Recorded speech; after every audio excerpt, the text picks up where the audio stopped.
Hello and welcome to the OneMedicine Podcast from today's practitioner. In each episode, we share the expertise of a respected thought leader. Some you'll know and others you'll probably meet for the first time. We cover topics important to you, always with a focus on improving the health outcomes of the patients you treat while expanding your understanding of the many healing modalities being used today. Hello and welcome to this episode of the OneMedicine Podcast. I'm Rob Lutz, your host and the founder of today's practitioner. Today's topic is more than calcium and minerals. Healthy bone tissue is the foundation of longevity. And I'd like to thank our sponsor, Regenerative Tissue Science, the distributor of Ostenol, for sponsoring this episode. We've got three guests today. James Scaffidi is the CEO, and he's been on the podcast before, so we're going to go a little deeper on the topic, as Dr. Hyun Kim has been with us as well. James is the CEO. Dr. Hyun Kim is on the board of directors. And we also have Bucci, who's a scientific advisor for regenerative tissue science. So again, the topic today is more than calcium and minerals. Healthy bone tissue is the foundation of longevity. And James, I think maybe I'll start with you. If you could just give us a little bit more about your background, a little bit of context here, and then we'll have the other two gentlemen share the same. Came across this fascinating group of proteins we'll talk about today, which are really growth factors. And I've had the great fortune of working with Dr. Hyun Kim, an expert in this field of BMPs, and Dr. Bucci is an expert in nutrition. And I think we should start first introducing them. Great. Dr. Kim, would you mind giving us a little bit more about your background and any context for today's conversation? Sure. Happy to be here. My name is Hyun Kim. I have a PhD in medical science, specifically in tissue engineering and drug delivery. And my thesis was on the development of BMPs. Afterwards, I joined a company called Genetics Institute, where they were one of the first to clone the BMPs for production, manufacturing, synthetic manufacturing. And this was mostly for surgical uses, where I've been involved in development and commercialization of various BMP products, including BMP2 for open fracture repair, as well as for spine fusion. And then also got involved in some soft tissue repair with other types of BMPs like BMP 12 and 13. And then later in my career, I also worked for Olympus Biotech, which formerly was Stryker, who developed OP1 implant and putty. That is a BMP7 surgical implant product for bone regeneration as well. So happy to be here. Thank you. Sounds like a wealth of knowledge with BMP. It's great to have you on the show. And Dr. Bucci, can you give me a little bit more about your background as well? Okay, I'll try to keep this short, of course, but I was growing up as the kid that kept asking why. My dad was a pathologist. He drugged me in to see autopsies, which is I saw dead people kind of thing. And that was a huge education. It just tells you what not to eat. It tells you to take care of your body. So it got me to asking questions. Daddy, why did he get like that? Oh, he ate like a pig, that kind of stuff. So that got me into science in general. And I went to the University of Texas at Houston Graduate School of Biomedical Sciences, big name for a rather small grad school, in the Texas Medical Center. I spent most of my time at the world's largest cancer hospital doing biochemistry. And that, again, kept me asking why. And in that setting, my postdocs were on the effects of chemo and radiotherapy on normal tissues, especially the testis, but all tissues are affected. So that got me straight into jumping into the supplement world. So I started off at Biotics Research Corporation. They're still going strong. And I've been in pretty much all the phases of the dietary supplement industry. I've worked for the suppliers. I've worked for sellers to professional lines, health food stores.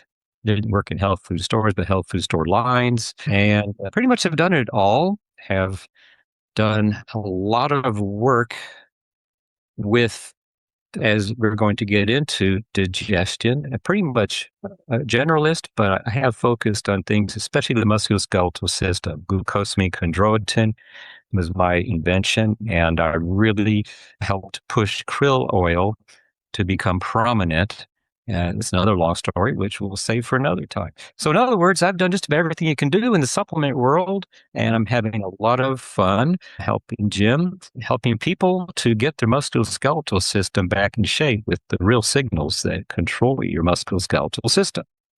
Awesome. Welcome, everyone. Really glad to have you on the show. James, we had you on about a year ago, and so we do have a resource center that goes into a lot more detail, shows a lot of the science about BMPs. We do have that other podcast episode as well.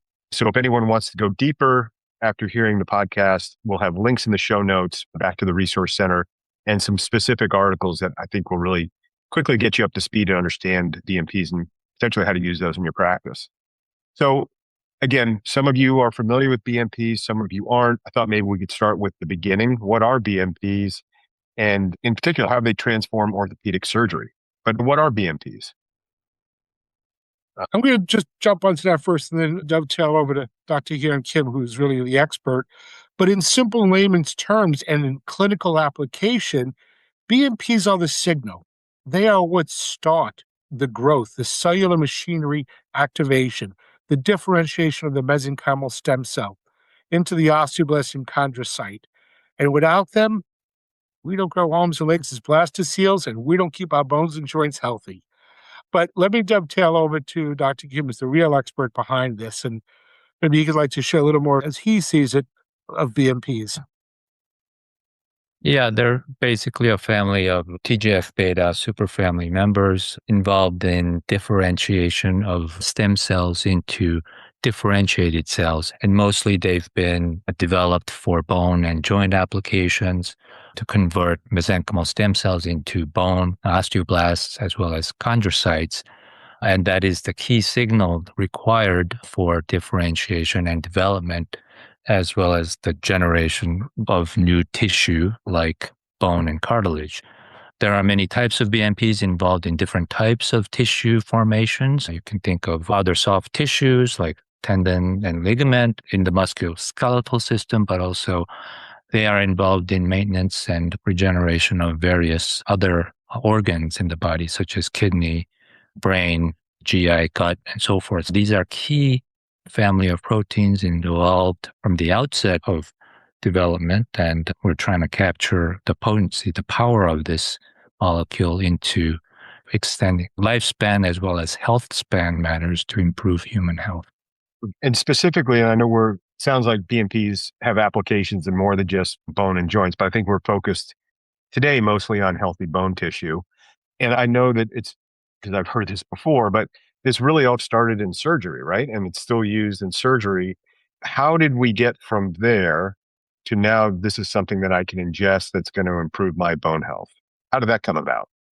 Over 20 years ago, a colleague of mine called me up and said, I need you to come into the surgical company with me. I was in brand management and diagnostic business. And I said to him, his name is John, I said, John, I know nothing about surgery. He goes, that's okay. You're smart. You'll learn it. And by the way, in 6 weeks, you're training the reps. Okay. So I jump into a couple of cases in bone fusion and surgery, dive deep into the science, just fascinated. And learned about this complex of bone morphogenetic proteins, these BMPs in our body. As Dr. Kim shared, there's 22 known BMPs, BMP 2 through 10. You've heard him allude to several of these numbers. They all work together, and they're concentrated in bone, and other BMPs work in other organs. It was an absolute fascinating field in surgery. BMPs revolutionized orthopedic surgery, launching a whole new field called osteobiologics. And I found this amazing, but I'm not a surgical person. I like the biochemistry and the pathways. And I thought, wait a minute, if we took a BMP complex from human bone and surgically applied it to a fracture and regenerated the bone, what would happen if we took this BMP complex from a food source and it went through the body at a lower dose? My thinking was it would work on bone tissue conditions like osteoporosis. And I've had the great fortune of my career of working with brilliant scientists like Luke and Hyun, and at the time worked with a few other scientists, and they showed me and said, this would work. And it really goes back to, if I'm going to jump back to the 1960, Dr. Marshall Urist from UCLA, who gets credited with the discovery as he discovered this whole complex. And Uris himself, before his death, was working and looking at how could we develop an oral BMP complex. Right? Now, the first thing anyone in nutrition will tell you is you take a protein that gets hydrolyzed in the gut. BMPs are the most fascinating class of proteins. They defy nutrition. They defy basic protein chemistry. They survive enzymatic and hydrolytic degradation of the gut. What does that mean clinically? Here's a complex that nature created that can survive our hostile environment of the gut and still send its signal. And we'll get into that signal in a little bit. And so we thought, wait a minute, there's a surgical grade of BMPs, which is extracted from human bone for surgery implant. There are synthetic individual BMPs, which Dr. Hyun Kim said he was in the development of that. But nobody thought of, could we extract this complex from a food source? How would it work through the gut and what would it do? And so we really took the concept from surgery to supplement. Several of us left surgical business. Nobody made this, so we put together some smart people. We filed patents, so we had to set up our own manufacturing company and prove that, one, we can extract the complex. That's the easy part. The hard part in biochemistry is, can you keep it biologically active? Once you've extracted it, how do you know that complex is still able to do its job? And that's part of our expertise behind the scenes in our manufacturing facility, keeping it. And what we've done is we entered the nutritional supplement world with a level of biologically active complex and results that you generally only see in pharmaceuticals. But it's natural. And that's the exciting part. And that's what brings us to the table today, is to bring forth that academic expertise and excellence that you generally see in big pharma, but in the natural arena, and to stay laser focused in one area. And for us, it's musculoskeletal health with this regenerative complex. And so that's how we got here today.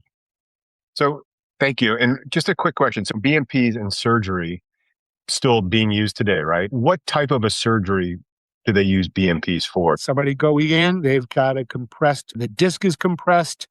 The orthopedic surgeon will either do an anterior posterior procedure, perform a discectomy, put in a structural construct, either a cage or a bone, and then put down screws and rods, titanium in the lateral gutter.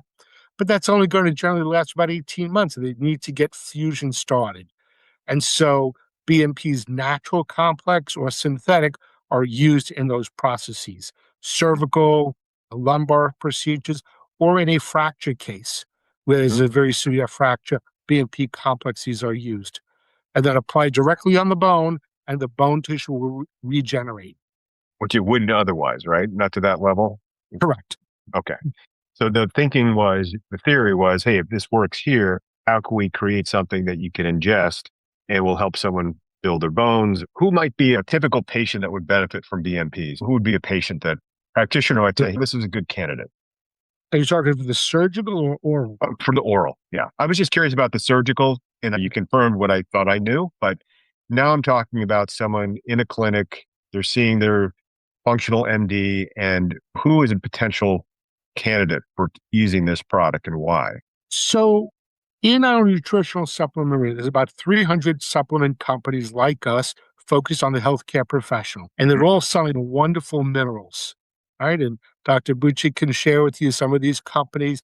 Minerals are only half the picture. That fortifies bone tissue. Right? If you break down bone, you've got the matrix, the tissue, the cells, and the minerals. And our entire industry is focused on the mineralization. But that's only half the picture. How do you grow bone tissue?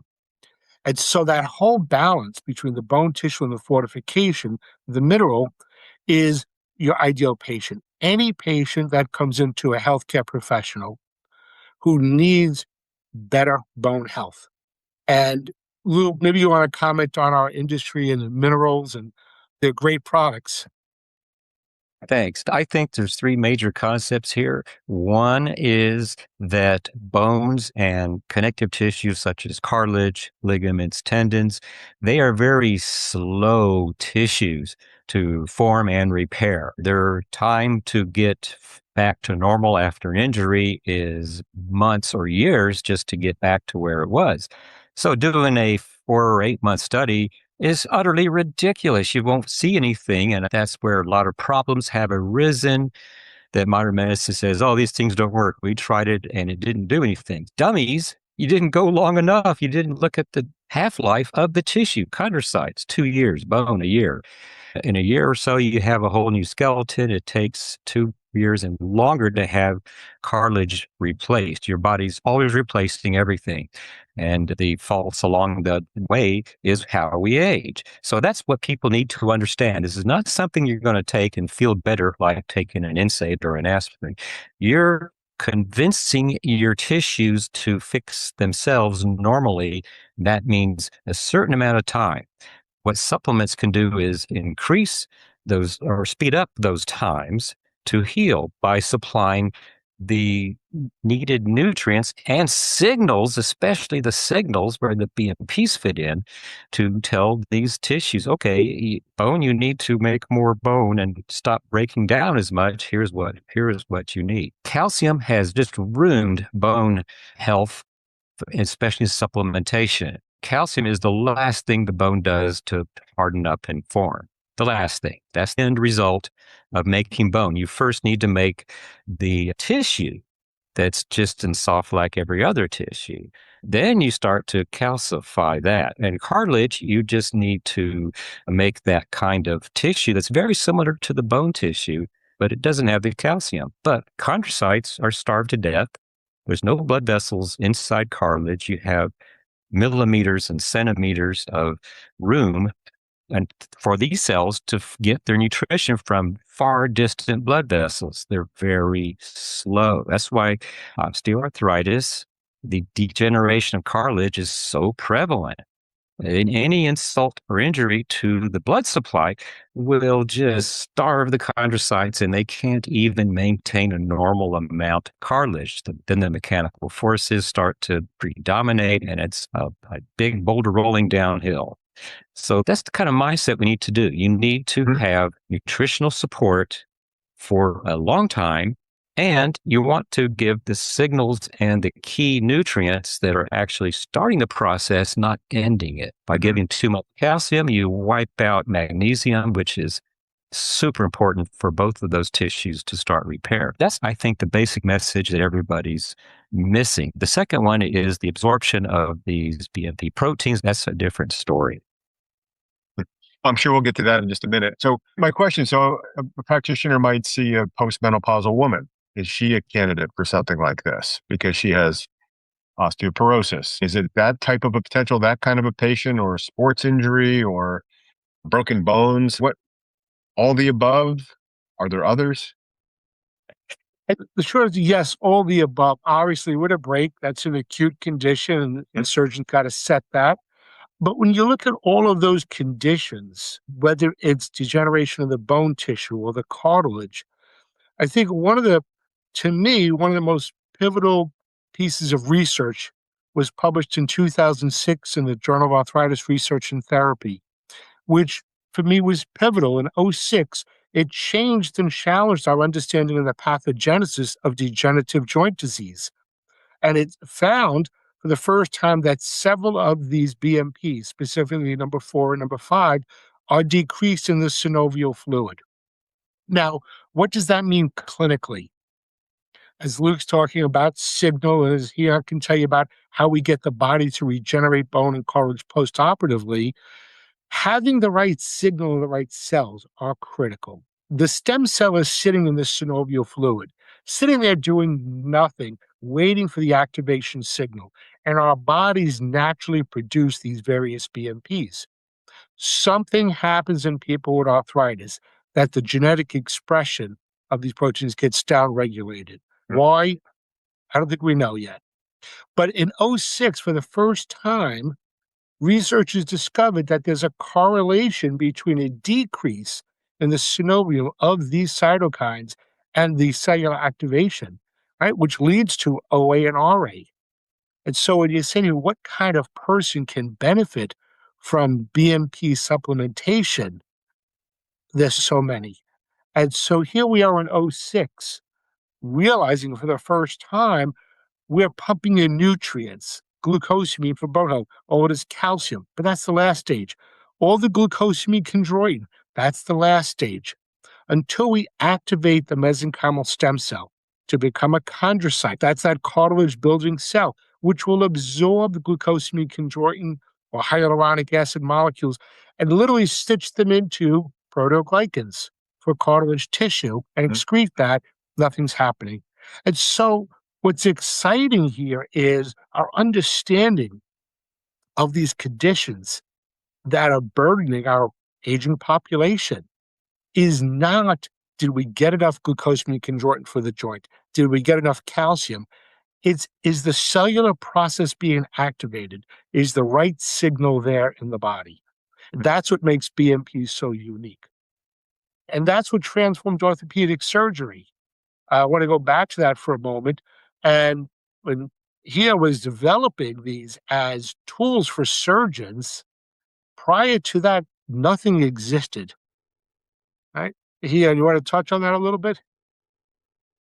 Yeah, certainly not. Yeah, prior to development of BMPs for specific bone indications, like for open fracture repair or for spine fusion, there were limited options. I think autograft was one of the options, but that's certainly difficult to harvest tissue from another site. Allograft, there's certainly a concern there for taking tissue from another source. Ultimately, the development of BMPs was a benefit for kind of an off-the-shelf product that's used in surgical cases, but certainly that has limitations in that it is a solution to resolve a local tissue repair, like in a spine for spine fusion or in a long bone fracture. Bone and joint diseases are systemic diseases, and it's not just one site that has deficient bone or joint, it's throughout your whole skeletal system. So I think the benefit of an oral approach is that you do get more of a systemic benefit to improve health, where you do see real benefits on improving bone density, for example, as well as cartilage formation. Yeah, that was my question. I was thinking about bone density and postmenopausal women. And yeah, obviously you can't do the surgical route and spread BMPs all over their spine or whatever.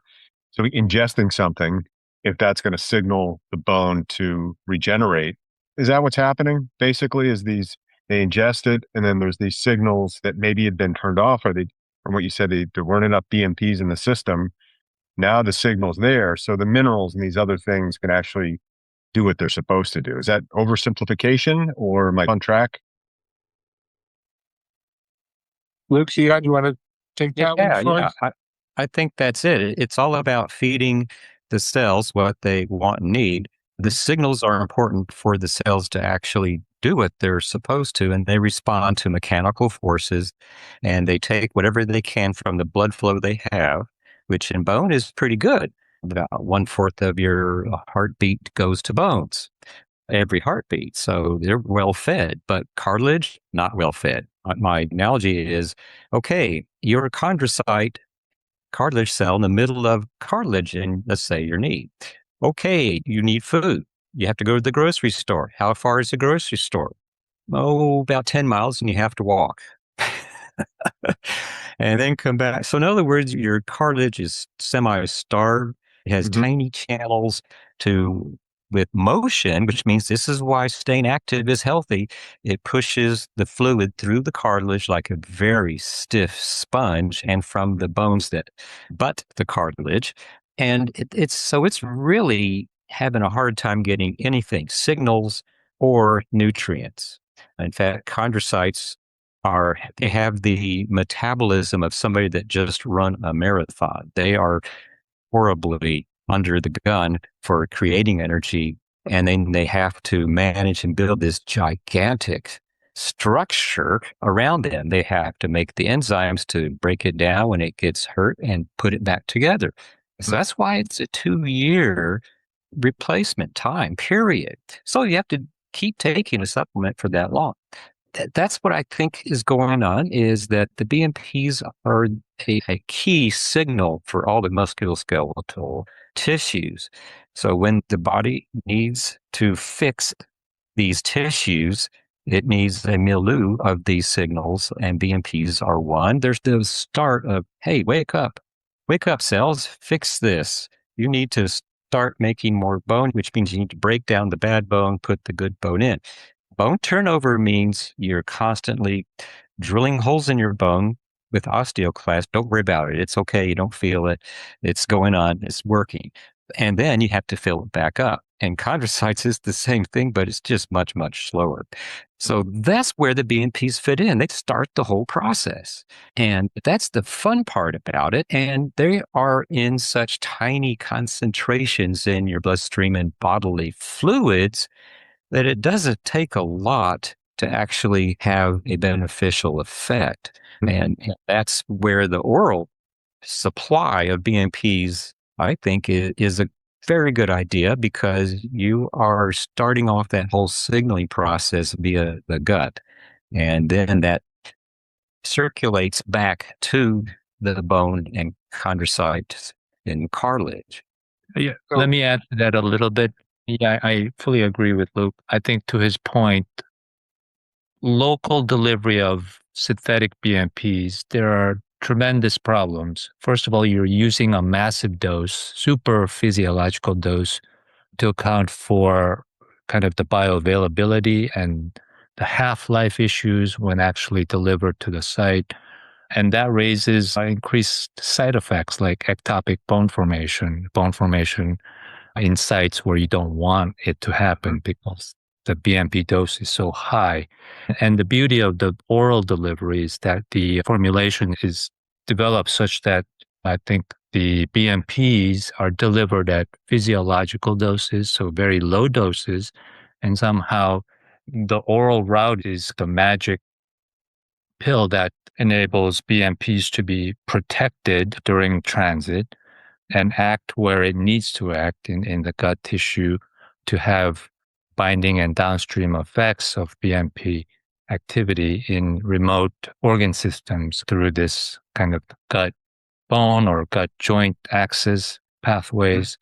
So I think it's natural to benefit from this formulation to have systemic effects that are real.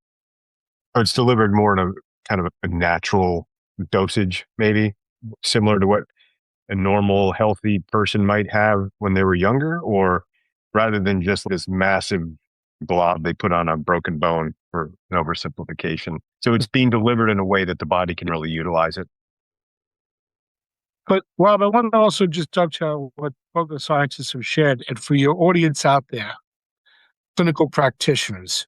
So what they've just heard is we've touched upon many applications of BMPs, from the surgical use in the spinal fusion to where the future is now going in these synthetic injectable BMPs. And that's having challenges. It is a future that the pharmaceutical cousins are looking at, to make a singular synthetic BMP injected.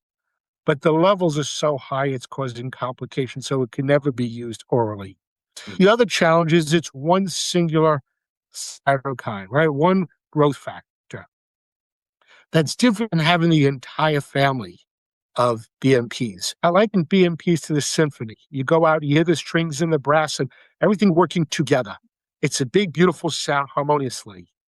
But then you go to the street guy playing just an electric guitar, and it's very loud, but it's only one instrument.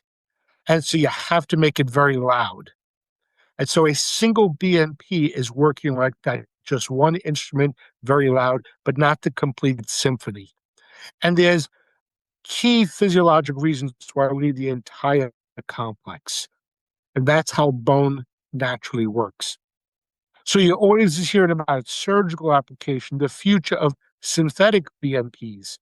And we're right in between there with the natural BMP complex. Great. Thank you for that clarification. Sure.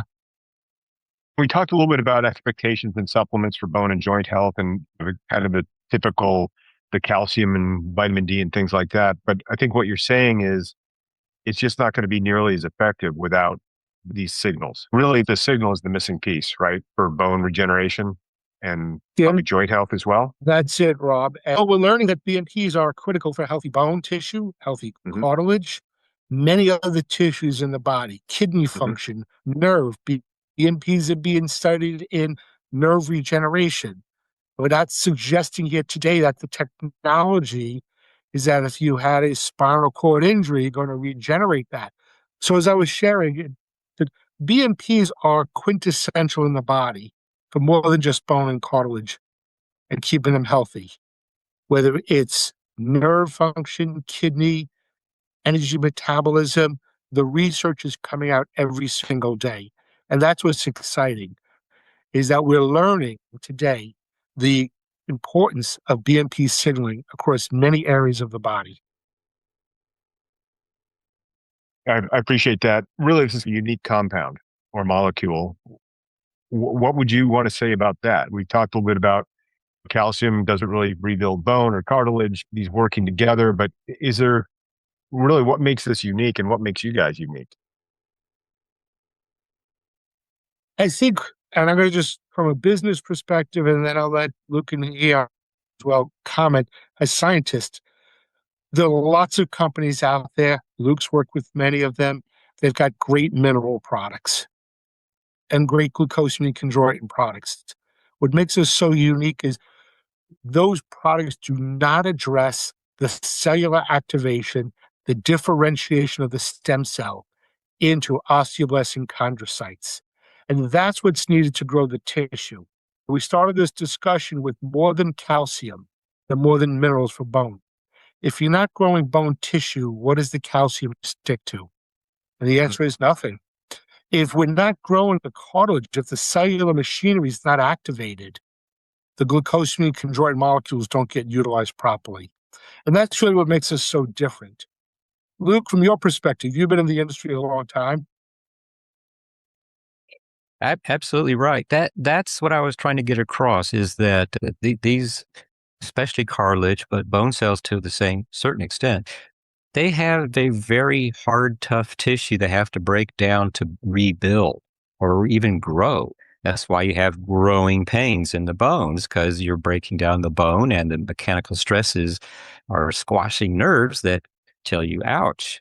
And same for osteoarthritis from any kind of arthritides, that you're squashing nerves that are outside the cartilage, actually, since cartilage has no nerves. That's because of the mechanical pressures.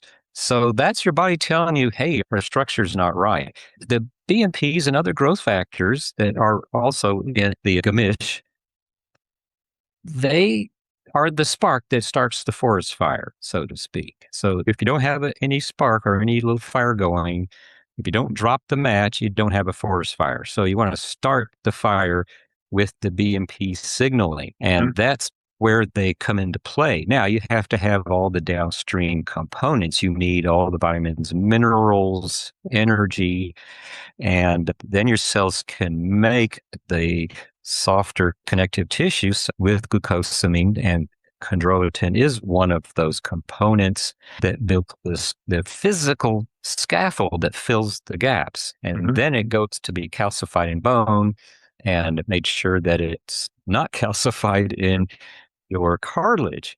So that's the sequence. And that's why glucosamine chondroitin works to an extent. If you're still signaling to make more cartilage, if you haven't destroyed your cartilage to the point where it's turned off its metabolism, then it'll feed them. But the spark is the growth factors, especially particular BMPs.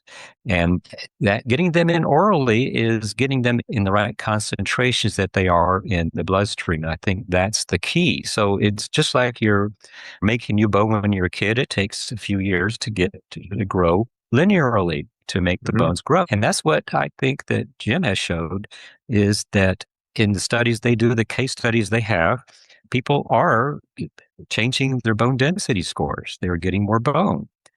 Their cartilage is feeling better. It's hard to measure cartilage unless you do a lot of MRIs, and it's very difficult and time consuming. Even glucosamine and or chondroitin takes 2 to 3 years to see real measurable and thickening effects of cartilage, I mean, restoration of cartilage. So that's what happens when you feed them.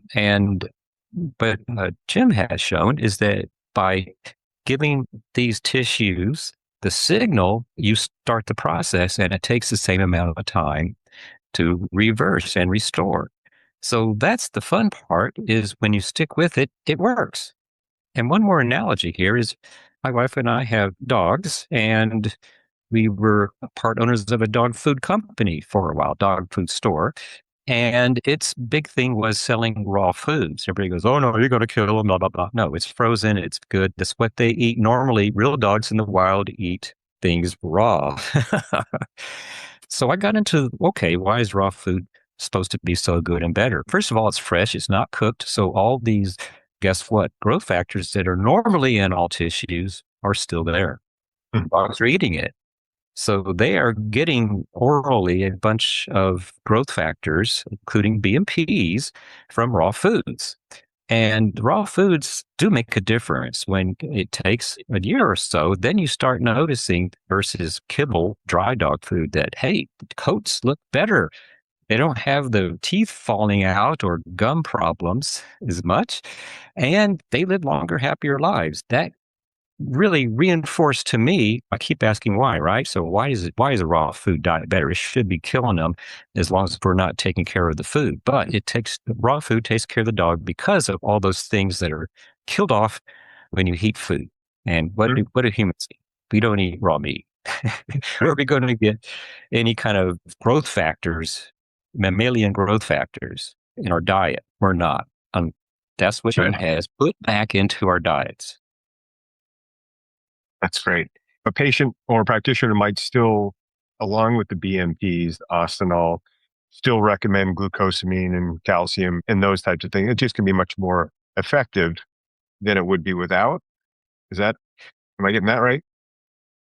Yeah, I've answered that. Yes, I think so. You need the signal, but after that, there's still a lot of things that have to happen. And the signal makes it start, but because with aging, you lose blood flow and blood supply, which means that you have a slower rate of making the parts that turn into cartilage and into bone. So you give those things that the bones and cartilage are made out of, glucose, chondroitin, and minerals, then you speed up the whole process. And if you don't use too much calcium, then the other minerals are very important in bone to make the osteogenic part that's not mineralized. The mineralization is the last step. And in vitamin K2 and K7 has been very helpful for a part of the missing link because it helps calcify things. So now we have a sequence of events. And if you start with the signals and the raw materials, then you're going to have the best options. Vitamin D3 is one of those signals as well. And so that's so you're getting back to a young growing situation that's still under control, so you don't make too much bone or too much cartilage. Luke, thank you so much for that. And again, Luke is just, to me, a walking encyclopedia when it comes to nutrition. And there are many other additives that we need in our diet. But it all comes back to the first step. As Luke said, and here on the chat stood, if the signal's not there, the cellular process just is not happening, right? And growing bone. A couple of things I'd like to touch on. One, can BMPs, how are they being metabolized or absorbed in the gut? Very unique, complex. We will have more information coming down the road. Here, and I've concluded some studies just this past year of BMPs and GI absorption. And so this is the first of its kind that we're seeing this. And so something I said at the beginning of this discussion, extracting the complex is one thing. Ensuring that it stays biologically active is critical. And every batch of ingredient we produce is tested in a live in vivo model, certified to turn on stem cells and grow new bone and cartilage. That's how powerful these signals are. That's what BMPs do. That's how we batch test our ingredient. That's the same surgical companies do before they can surgically implant these BMP complexes. They have to certify that every batch is going to turn on the stem cells and grow bone and cartilage. That's just who we are as a company, the good prime manufacturing. That test alone takes us 2 months to confirm every batch. Okay. And so Luke also touched upon some of the case studies we've done and clinical trials, and those are available online. And I think that's a good point is if you guys are testing to make sure this stuff actually does what it's supposed to do, I think that I'm not going to say it's completely unique in the dietary supplement industry, but I probably can count on one hand ingredients that have that level of scrutiny just to make sure that it's going to do what you say it's going to do. This is a signaling thing. You need to know that it's actually going to work. Otherwise, it wouldn't be very good for your patient. Where would you say this is all headed? I know, so there's been developments from when it was first used in surgery and there's synthetics and now there's an oral form. What other applications might we be expecting coming down the pike? Things that Hyun shared with you about where is BMP technology heading? Our pharmaceutical cousins are making synthetic BMPs. They're at super high physiologic levels. There's problems with it. We are just at the beginnings of regenerative health, nutrition, and wellness and medicine. And it's a growing field with stem cells becoming into vogue, PRP. Again, all of this is focused on signal. And our product, Ostenol, delivers a BMP complex. BMPs have been proven since 1965 to be the only growth factors that can turn on and differentiate stem cells. And so we're really at the beginning of this ride, of this change in nutrition, in medicine today, and BMPs are leading that. Every single week, Rob, there's dozens and dozens of papers published on BMPs around the world, not just in bone and joint now.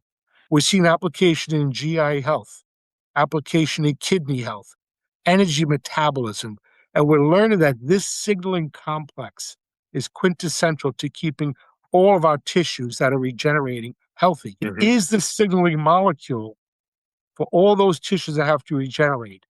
Luke talked about earlier, our bones naturally take 8 years to regenerate in our body through remodeling.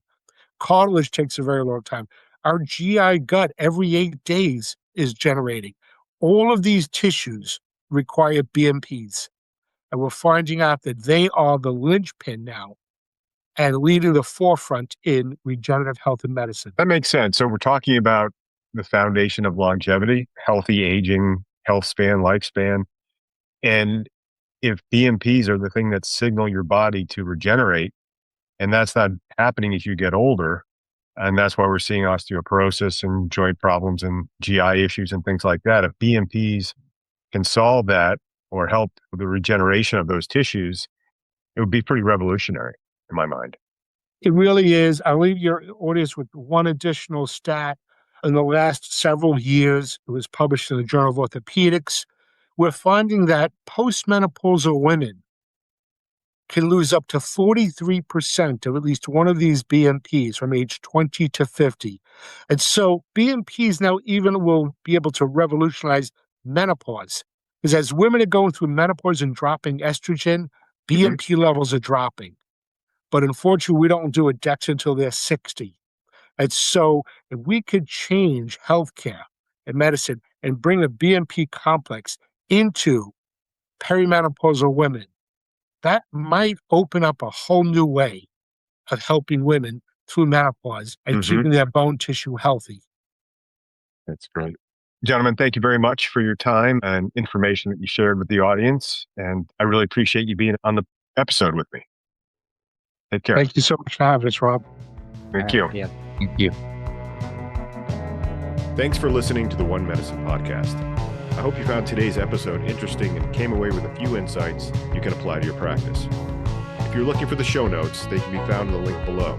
If you want to go deeper on this topic or anything else, please visit todayspractitioner.com and consider registering for our weekly newsletter as well. Thanks again, and I hope you'll join us next time.